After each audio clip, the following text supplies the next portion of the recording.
Hi friends, welcome to issue kitchen. ఇవాళ మనం ఈ వీడియోలో పులిహోరని ఎలా ప్రిపేర్ చేసుకోవాలో చూద్దాం. పులిహోర చాలా సింపుల్గా అండ్ టేస్టీగా ఫంక్షన్లలో, హోటళ్ళల్లో, పండగలప్పుడు చేసుకునే పులిహోర రెసిపీని మనం ఈ వీడియోలో చూద్దామండి. చాలా సింపుల్గా అండ్ పర్ఫెక్ట్గా పులిహోరని ఎలా ప్రిపేర్ చేసుకోవాలో చూద్దాం. చాలా బాగుంటుంది, చాలా క్విక్గా అయిపోతుంది. ముందుగా ఒక పెద్ద నిమ్మ సైజ్ అంతా చింతపండుని నానబెట్టుకోవాలండి. సో ఇది ఒక 15 గ్రామ్స్ ఉంటుంది. దీన్ని నానబెట్టుకోవాలి. ఒక 10 to 15 మినిట్స్ దాకా దీన్ని నానబెట్టుకోవాలండి. ఇలా బాగా నానిన తర్వాత చింతపండు నుంచి ఇలా జ్యూస్ అంతా సపరేట్ అవుతుంది. ఇలా బాగా నానిన తర్వాత దీంట్లో నుంచి మనం జ్యూస్ని సపరేట్ చేసుకోవాలి. సో ఇలా జ్యూస్ అంతా సపరేట్ చేసుకొని సపరేట్ బౌల్లో వేసుకోవాలండి. ఇందులో ఒక 4 పచ్చిమిర్చీస్, 1/2 టేబుల్ స్పూన్ అంతా పసుపు వేసుకొని మంచిగా ఒకసారి కలుపుకోవాలి. ఇలా దీన్ని కలుపుకున్న తర్వాత దీన్ని స్టవ్ ఆన్ చేసుకొని లో ఫ్లేమ్లో కుక్ చేసుకోవాలండి. ఒక 10 to 15 మినిట్స్ దాకా. పులుసు అంతా బాగా చిక్కపడేదాకా దీన్ని కలుపుకుంటూ కుక్ చేసుకోవాలి.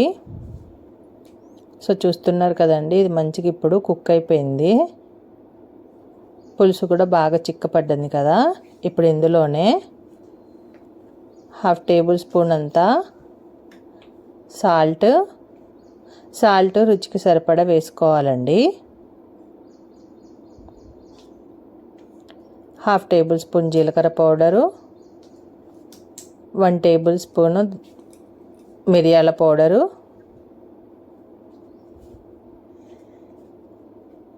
వేసి వీటన్నిటిని కలుపుకొని ఒక 4 to 5 మినిట్స్ దాకా కుక్ చేసుకోవాలి. సో ఇదంతా బాగా కుక్ అయిన తర్వాత స్టవ్ ఆఫ్ చేసుకొని పక్కన పెట్టుకోవాలండి. ఇది కూల్ అవ్వనివ్వాలి. ఇప్పుడు సపరేట్గా ఒక ప్యాన్ పెట్టుకొని అందులో డీప్ ఫ్రైకి సరిపడా ఆయిల్ని యాడ్ చేసుకోవాలి.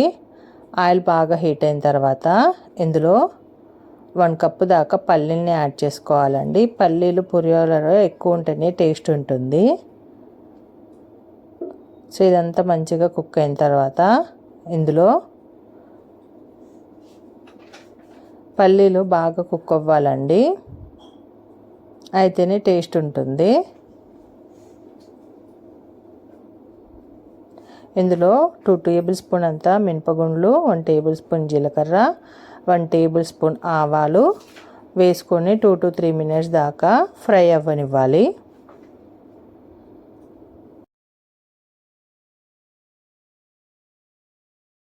ఉంటుంది. ఇవన్నీ మంచిగా గోల్డెన్ బ్రౌన్ కలర్ వచ్చేదాకా వేయించుకోవాలి.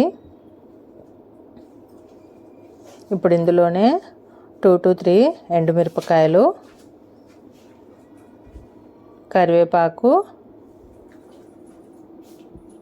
వేసి ఫ్రై చేసుకోవాలి. ఇదంతా ఇలా మంచిగా ఫ్రై అయిన తర్వాత దీన్ని పూర్తిగా చల్లార్చుకోవాలండి. ఇప్పుడు సపరేట్గా ఒక బౌల్లో రైస్ని తీసుకొని చింతపండు రసాన్ని మనం రైస్లో కొద్దిగా వేసుకుంటూ కలుపుకోవాలి.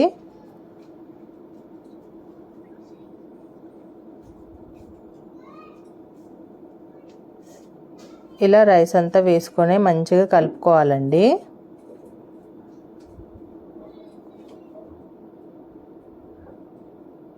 సో ఇలా కలుపుకున్న దాంట్లో మనం పల్లీలను కూడా వేసుకోవాలి. వేయించి పెట్టుకున్న పల్లీలు అవన్నీ వేసుకొని కలుపుకోవాలి.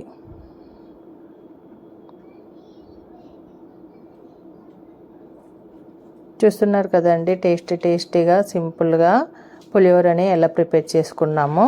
చాలా టేస్ట్గా ఉంటుందండి, చాలా బాగుంటుంది. నేను చెప్పిన ఈ మెథడ్లో మీరు కూడా ఒకసారి రెసిపీని చేసి చూడండి ఫ్రెండ్స్. చాలా బాగుంటుంది. పులిహోర మొదటిసారి చేసేవాళ్ళు కూడా చాలా క్విక్గా ఈజీగా చేసేస్తారు. నేను చెప్పే మెథడ్లో మీరు ఒకసారి ట్రై చేసి మీకు ఎలా వచ్చిందో కింద కామెంట్లు తెలియజేయండి.